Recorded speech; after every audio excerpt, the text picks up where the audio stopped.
And it's Ken Kraetzer for Talking Business with Ken Kraetzer and the Marketing Club of New York. A chance to hear from one of our frequent guests at the Marketing Club of New York over a number of years, a very esteemed professional in the direct response marketing community. And that is Ava Seavey, who is the president of Avalanche Creative in New York. And Ava, good to see you. Happy New Year to you. Nice to see you, Ken. Happy New Year. It's great to be with you. I always love your interviews. Oh, thank you. Appreciate that so much. Maybe if you could just describe to our audience some of the steps in your career, some of the key things that you have worked on. No problem. Well, I started out in brand marketing, shooting TV commercials for top brand advertisers, commercial 30-second spots that ran on Academy Award and Super Bowl and all the big, cable networks and broadcast networks, which everyone used to watch. Um, I fell into performance marketing, direct response marketing, kind of by accident, and started doing commercials and infomercials with an immediate call to action. So we would still work with brand marketers, but we work with marketers who wanted an immediate response, whether it be driving to retail with a coupon, whether it be ordering a product, garnering a lead. So it was all very actionable and trackable. And we used to use 800 numbers for that. Those are kind of going away to a certain extent. And I became very captivated with not only the creativity and the creative aspect of doing performance marketing, but also analyzing the data and the responses and how do you push that hot button and make someone want to purchase or inquire about your product or service. And it really inspired me to dig deeper into customer behavior and to really understand what motivated purchasing decisions. And as things evolved and we grew into a lot more of a digital side, we started doing a lot more advertising on Google and YouTube and Meta and TikTok and whatever, and things not yet invented, I'm sure. And it became more and more evident to me, especially with the advent of AI and with the just the shattering of so many norms, with this constantly evolving digital landscape. We found that marketers were really having trouble getting through to their prospects, and thus we've have several quite innovative tactics that we've employed for clients of late that are new, they're revolutionary, they are really exciting, and a lot of people don't know about them. Well, that's great, Ava. Tell us a little bit about you hinted at some tactics. Anything you can share Yeah, uh, there's today? two there's two very exciting tactics that we've had clients in many different verticals take advantage of.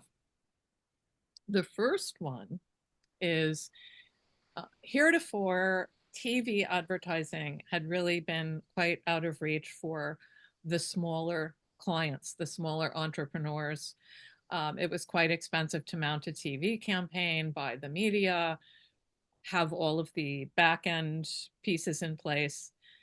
With CTV, with streaming TV, there is more of an opportunity for smaller people to participate, especially if we're talking about CPA advertising, which means, in essence, that we can negotiate with some of our partners to run TV campaigns on streaming channels um, on a either cost per acquisition, cost per lead, percentage of cart basis, which allows clients that have more limited budgets or are a little more limited from a cash flow standpoint, it allows them to get on television, in essence, for a very low risk, and not every campaign works, but we have partners that are willing to, if the numbers work, try a test and see if it works, and it can be quite exponential for, especially for smaller clients, to really have a presence on television that is not, taking them to the cleaners as far as their media costs are concerned. The other reason why it's interesting is because the CTV rates have not really stabilized out to the point where linear was. So in essence, it can be more expensive from a CPM basis, and thus a little riskier if you're doing paid media on the streaming channels. It can be a little riskier, and the payouts could potentially not be as great as they were, in your linear outreach. So this, in essence, allows kind of a win-win for everybody, for the media company that's participating, for the client to really get exposure. I mean, you can get millions of,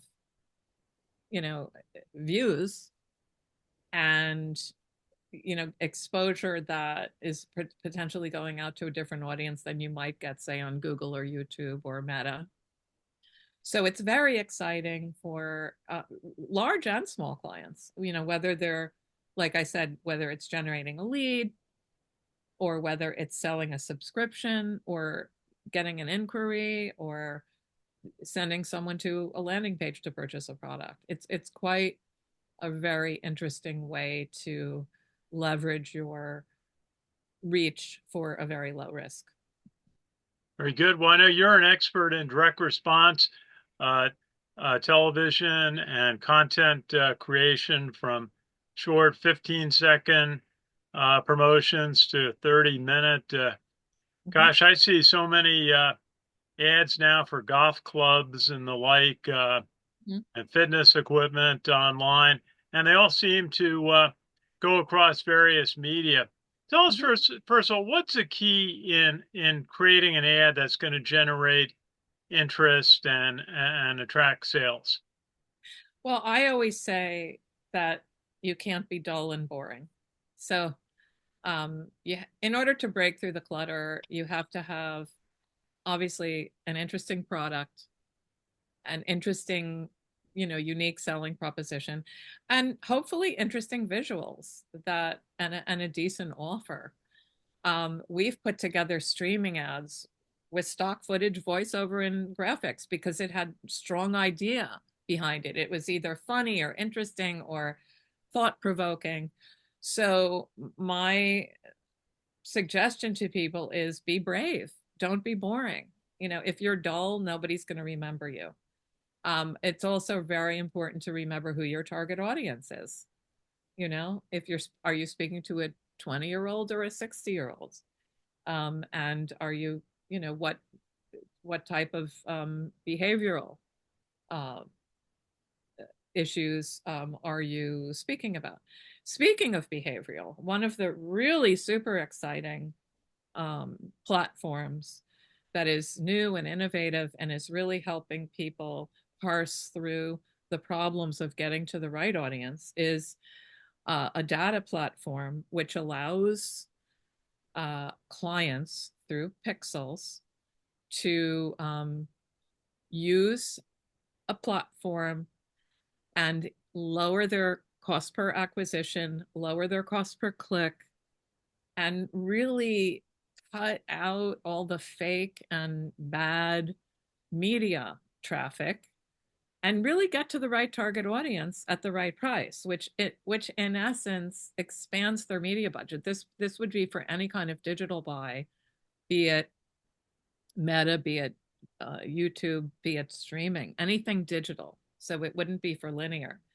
So it allows clients to really have this ability to get in front of the people that are searching for what they do at the right time. So it's with all the privacy issues, and with the fact that people are not necessarily using Google for search anymore, They're using ChatGPT or Perplexity, which is why people are saying, how come Google isn't working as well anymore?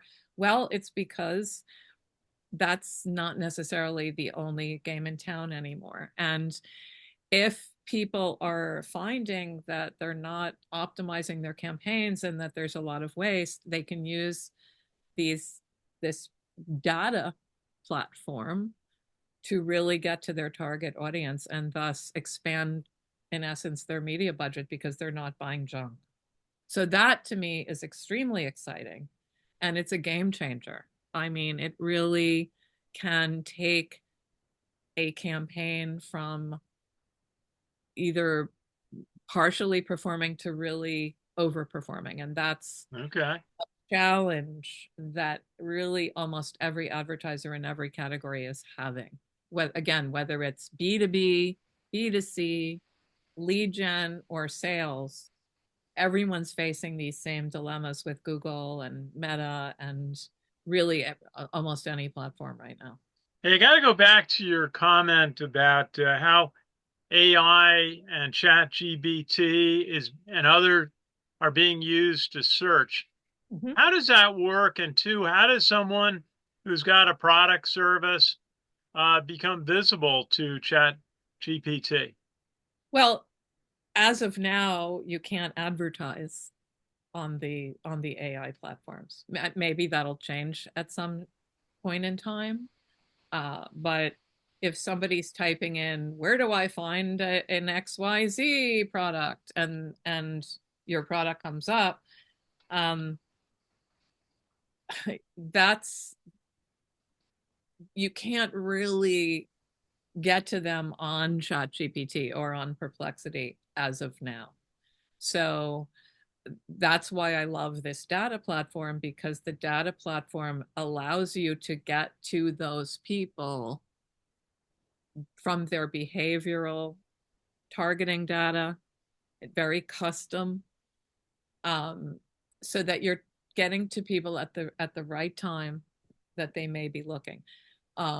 So it's kind of getting around the Google problem by using the behavioral data, and you're not just advertising, you're sort of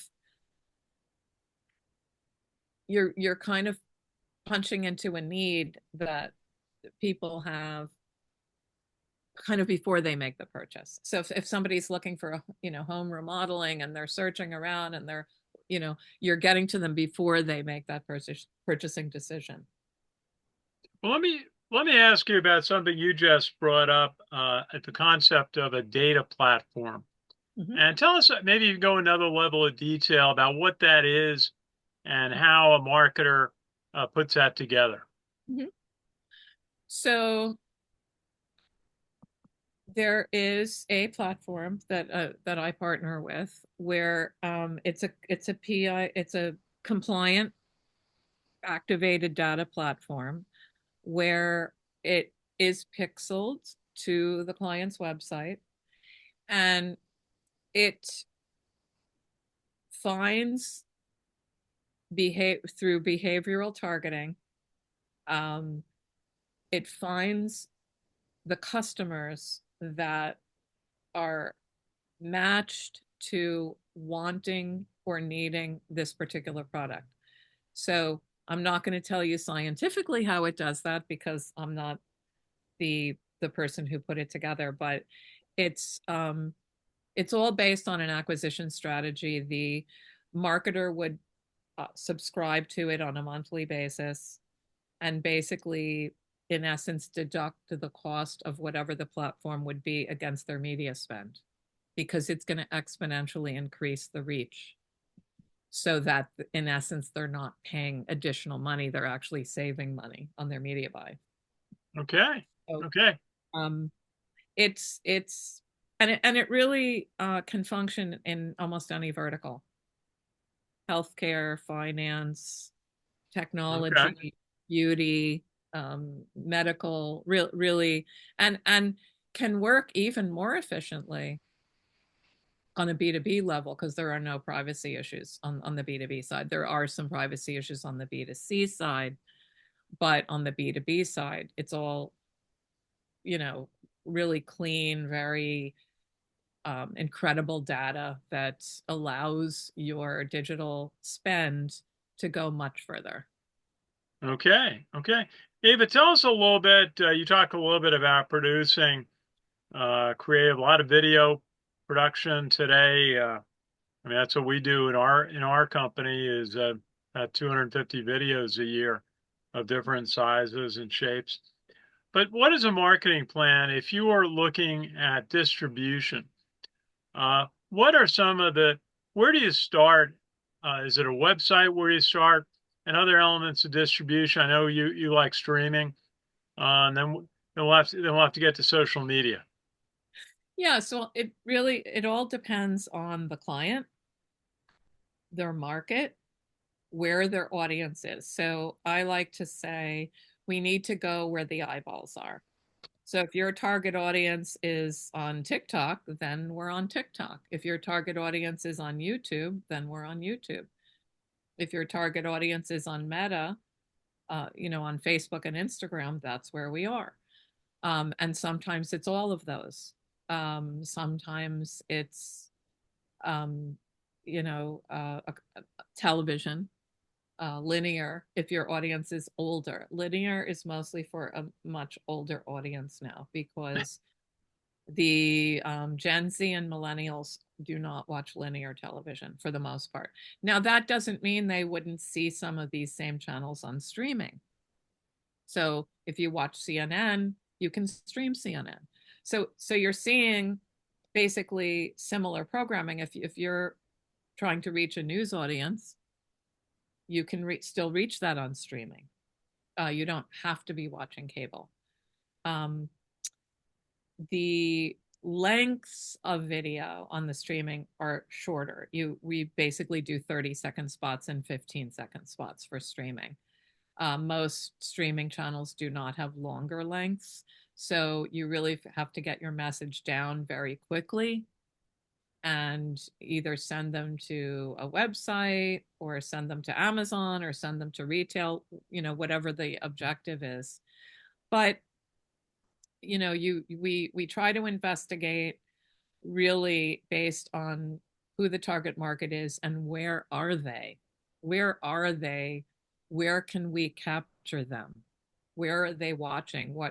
How are they watching? It could be gaming advertising. If somebody, plays a lot of games on their phone, it could be an ad that appears on your phone.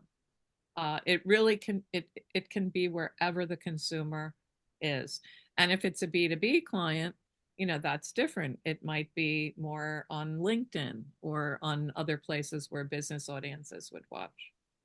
Actually, our friend Bruce Spiegel is going to speak to the Marketing Club of New York on January 23rd at Arno's for a great lunch meeting. And I know he's going to talk about how fragmented the media market is today. Said when he started doing his presentations for us, he had 14, 15 channels to track. Now he's tracking close to 25 or more. Mhm. How do you simply, as a marketer, offering a product or it could be a service, how do you figure out, again, how to make a media buy simply and to make the format of the video so that it fits both small screens and large screens? Um,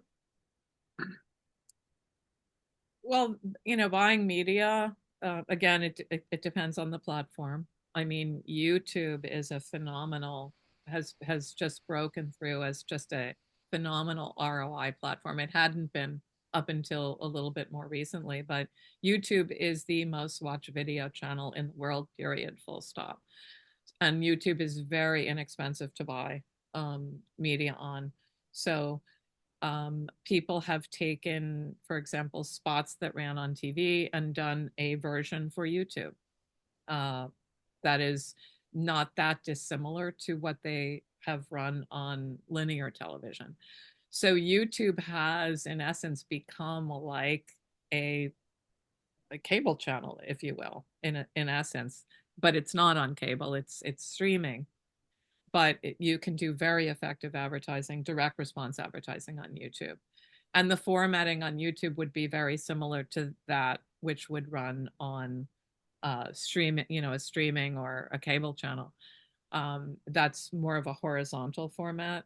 The vertical formats would be more Meta, um, Instagram Reels, and TikTok, which are more vertical formats. But Yeah, you can format the video. You can create video in both formats. That's not a big issue. yeah. Reels seem to be and short 30-second, whether it's a video story or a product promotion. Hmm. The reels seem to be generating a lot of traffic because it's short and Yes. people can, it's kind of a quick hit, make an impression and generate a response. Now, one of the things I see all over the place now, and I'm not sure I like them or not, are QR codes. Yeah. Because I used to work to set up 800 numbers for national ads to Right.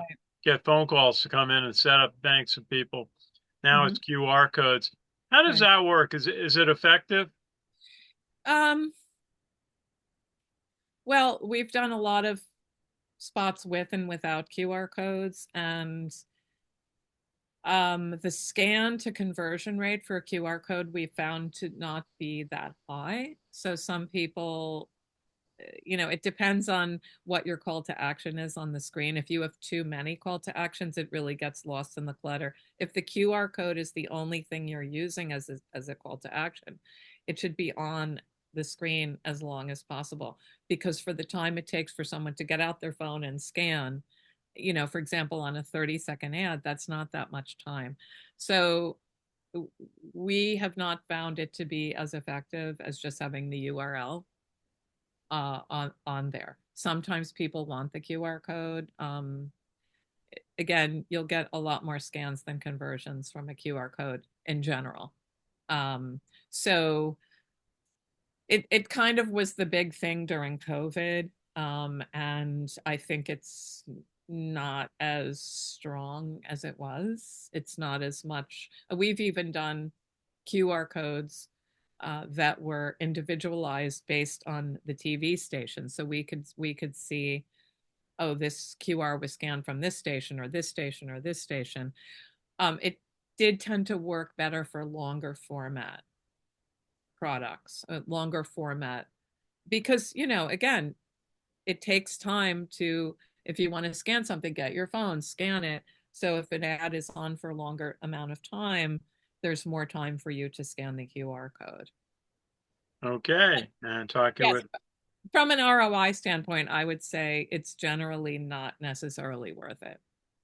okay. And Ava, just maybe a final thought going into 2025. I can't believe it's 25 years since Y2K. I mean, I think I had that conversation with a lot of people. How much has changed? Um, well, just what would you say has been a big innovation over the last 25 years? Does it all start and end with mobile? Mobile has taken over a lot of the shopping, a lot of the transacting, much more so than it had. I would say the big story for 2025 is going to be AI. AI, not only in media purchasing, optimizing. And by the way, the data platform that I'm affiliated with does use AI. It's a cutting edge digital solution. But we do use AI for creative. We don't. It's not a substitute for creative thought, but it can help elucidate an idea. It can help frame an idea in less time and less expensively than it would have been a few years back. So I don't look at AI as a substitute for creative thought. I look at it as an assistant, the way I would use Siri on my iPhone. Hey, Siri, and ask Siri a question. But the question has to emanate from my idea. Oh, Siri just answered me. Sorry, Siri, I wasn't really calling you. I saw her like trying to answer me. Um, so AI to me is an assistant to a creative execution, and it can help cut the time taken to do an execution, and it can also do some very innovative things that we didn't used to be able to do. Okay, Ava, maybe just a final thought on what you're going to be talking to clients about this year. Hope and what do you see working key challenges for 2025? Well, the key challenges are, as I mentioned, getting to the right prospects, the right customers at the right time. No matter what you're marketing, a service, a product, whatever it is. And that is a continuing challenge because of the fragmentation of media and because of the just bombardment from every possible place that people have. I mean, people are bombarded with thousands and thousands of messages every single day. So how do you Yep. break through? So my rallying cry is mix really standout creative with really solid data, and you'll be able to win in this economy. But it's tough. It's not easy. And Sounds like a very familiar advice that's kind of age old. Have good creative and speak to the right audience based on measurement and good solid data and execute it well. that's Ava correct. Seavey, so good to talk with you today. Just describe again your company services. So, Avalanche Creative Services, and my URL is www.avalanchecreative.tv. Our company consults with, strategizes with, and manages campaigns. We create campaigns, we run campaigns, and I guess our biggest claim to fame is that we're very ROI based. So we most of our clients come to us and want actionable results. They want to know I spent X and I got Y. And hopefully X is smaller than Y. Um, so while we're very focused on brand, we're not just driving brand awareness. We're driving actionable clicks or phone calls or drives to Amazon or drives to retail, whatever the goal is for the client, we have to give them measurable results. And that's why they hire us.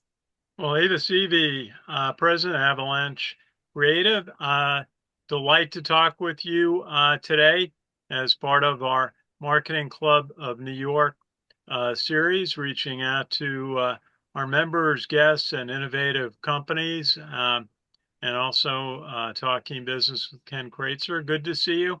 And best wishes for 2025. And we'll hope to see you at some of our Marketing Club of New York events, which I got to highlight. January 23rd at Arno's lunch with Bruce Beagle of the Winterberry Group. He'll give a recap of 2024 growth and spend on major marketing channels and his forecast for the year. So look forward Excellent. to that. Excellent. It sounds like an amazing talk. Absolutely. Look forward to seeing you there. So again, this is Ken Kraetzer for Marketing Club of New York and also Talking Biz with Ken Kraetzer. Thanks for watching. Have a great day.